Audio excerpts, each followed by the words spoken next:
kind of shifting gears a little bit, but still the message is on the church. And so to kind of go through the process of the church, we're going to talk a little bit about children first, since some of us have little children that are running off to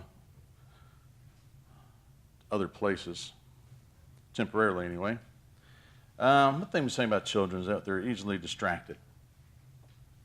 Children struggle to sit still. They struggle to pay attention for long periods of time. They get bored easily.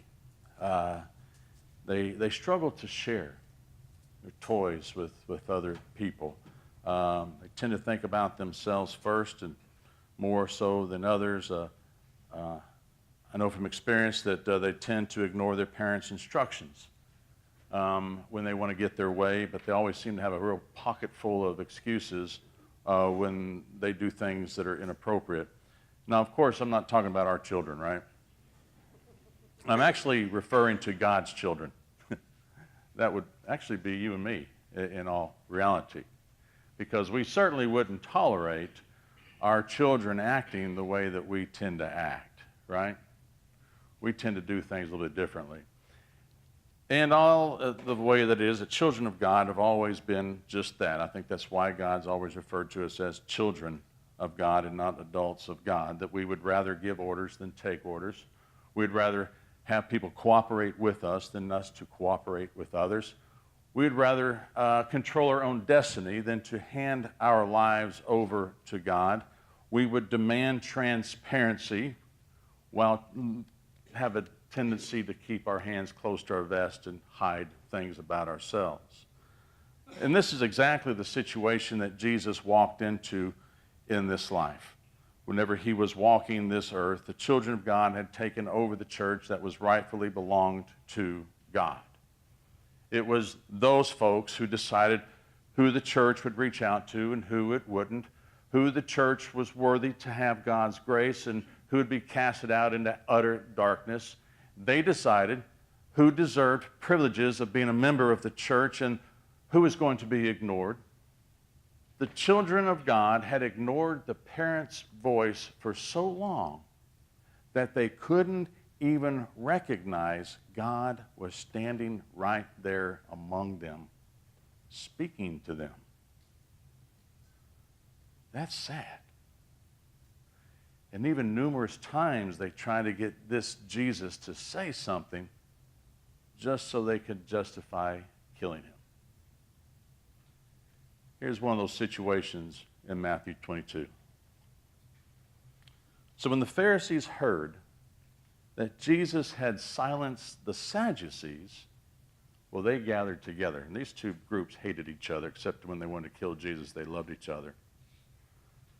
And one of them, who was a lawyer, asked Jesus a question to test him. Teacher, which command in the law is the greatest?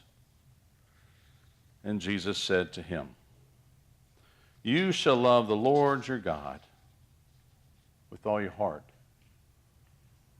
with all your soul, with all your mind. This is the greatest and the first command. And the second is just like it. You shall love your neighbor as yourself. On these two commands hang all the laws and the prophets.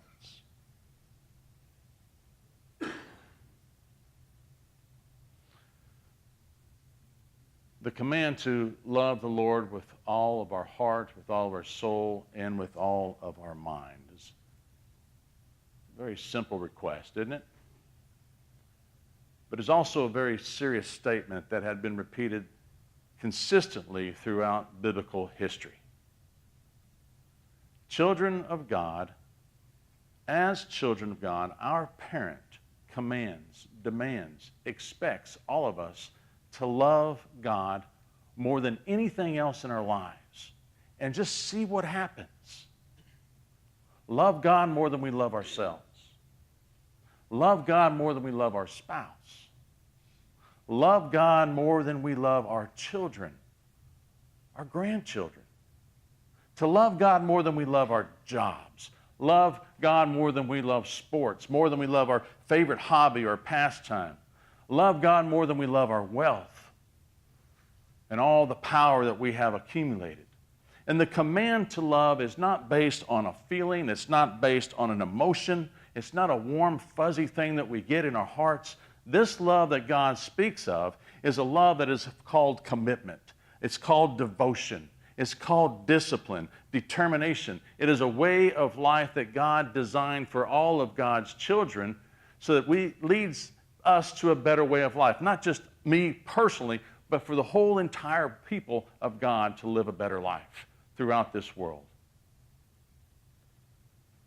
And this act to love that he speaks about in this text, as well as other places throughout biblical history, begins in the mind. It begins in the mind. To take in all that we possibly can to know who this Jesus is, who is a picture of God. What was it about this Jesus who taught things that no other teacher would teach? What is it about this person, Jesus, that challenged us to act and do certain things that no other people on this earth would do? Our minds need to be actively engaged in knowing and understanding Jesus so that we can begin to predict what it is he's going to do and what it is he's going to say in all situations in life, because it is impossible for our hearts to love what our minds do not know. Now, if you want to make a strong case for church, I would say that it's this. It is to build the mind. Because a strong case for the church needs to be to see the church more as a university of God's love, where minds and hearts and very souls are built to reflect the Creator's love for the world. That is who we are. So the question is, I think we need to ask ourselves is, how are you doing on this assignment? How well are you being a reflection of God's grace and mercy in the world around us? I think another question that we have to struggle with too, is it important that we do that? Is it important that we reflect that with our lives? Truly reflect the love and discipline that Jesus had in this world. Is it important? Why is it important? We've been talking about that an awful lot the last couple months. And I want to share some numbers with you, if you mind. Think about the last 80 years that we've gone through, right? Think about 80 years ago. What happened 80 years ago? Well, 80 years ago, Danny was 40. Am I right? Oh, you're born. Okay. Close enough. All right. In Danny's lifetime, what happens? Has anything changed since then, Danny? Just a little bit? Besides, with the exception of your haircut. Has anything else changed? Or your beard, maybe, for that matter. Past 80 years, just think of our nation has prospered beyond belief. That's pretty safe to say. Think about that. 80 years ago, there were 41 millionaires living in America. Last year, in 2015, there were 10.5 million millionaires. We say, well, you know, dollars changed quite a bit. But also think about this. There were 536 billionaires living in this country. So just think about what happened in this course of time. We have experienced so many changes, haven't we? Changes in transportation. Think about that. Changes in technology. That's gone crazy. Science, economics. What about medicine? They're coming with cures with all sorts of things, and now we have all sorts of diseases we never had before because now we're living longer than ever before. Think about that. But I would argue that the greatest change that has emerged in the past 80 years is the church. Greatest change. Economics, technology, science, and medicines have all advanced, while our dependency upon God, our response to represent God in the world, has greatly declined. And there's a new version of Christianity that has emerged in America. And this version of Christianity is the anti-church. Think about this when Danny was born, 80 years ago. 80% of the population was embedded in church. And I mean embedded. I don't mean have a membership somewhere. I mean embedded. Church was the center of the life of the community. It was the center of the life of the family. It was a social place to go. It was a place that people went Sunday mornings, Sunday nights, and even midweeks, just to kind of keep people embedded into the life of the church. It was embedded. Today, there are less than 10% people who are embedded in church as they were back then. Now, membership, the statistics say, so that people are about 20%. But just on a roster somewhere is what the statistics show. So as wealth and materialism and organization and business success has increased,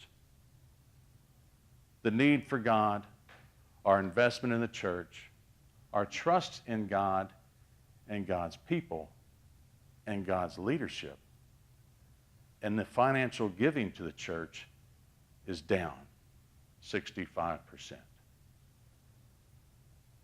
So where's our heart, our mind, and soul?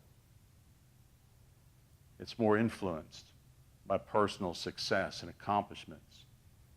That God's vision for the world has become so distant, and that the church has been reduced to just another organization that's going to ask you for money. And Jesus' teachings are really not that significant because we don't even know what they are. Now, irony is this, that still 80 to 90% of people that live in America still believe in God, but somewhere in the neighborhood of only 10% are willing to live their lives and share their resources as though God really matters. And this is a concern for us, especially the staff. And Dan's talked about this in the sermon. He's even talked about it in one of his study groups. Shane and I had a really heart-to-heart talk this past week, and it got pretty emotional because we're just seeing everything taking place around us, and we're trying to think, what's our role in all this? Are we just wasting our time and our space to even be here, even being in the role that we're as ministers? What are we doing here?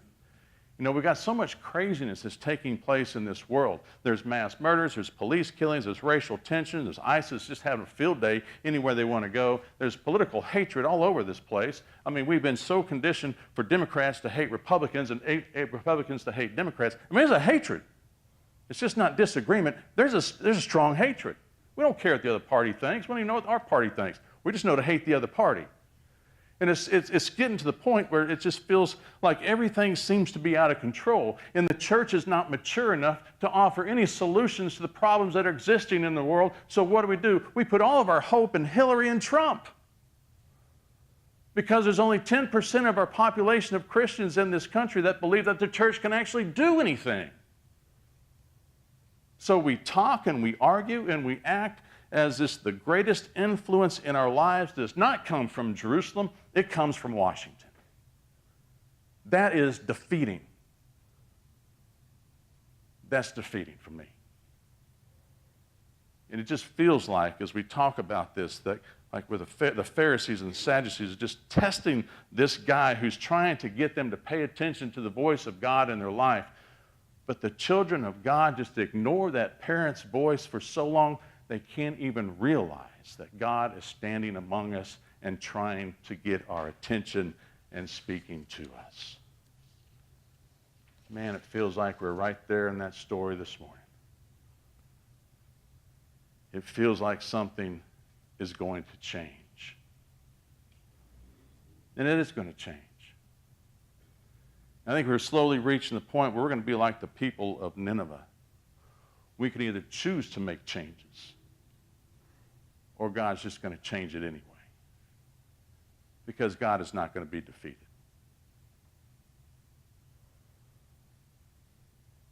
So we have to get back, I think, to the classroom.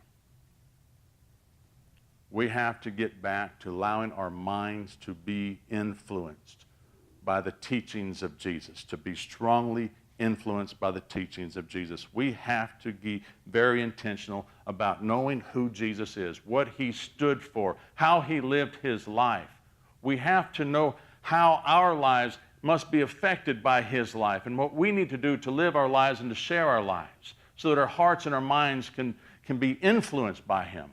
God is speaking to us during these troubled times, and we have been so distracted doing all of the things for ourselves and for our families, for our own personal successes and advancements, that we cannot hear the voice of God in our life anymore. We have to get back in the classroom. We have to be back in order to know who Jesus is with our minds, because it is impossible for our hearts to love what our minds do not know. I'm not just talking about Jesus was a nice guy. That's all you need to know. We have to be very intentional to know what he knows. And we have to live like God really matters. And we have to go through the slow process of putting ourselves in a position to hear the voice of God in our lives so that we can know what it is that we need to do in order to be a solution to the problems that exist in the world and not just disappear. God does not call us to go to church. God calls us to be church, to be the hope of the world. And it really is time for Christians everywhere to step up. Amen.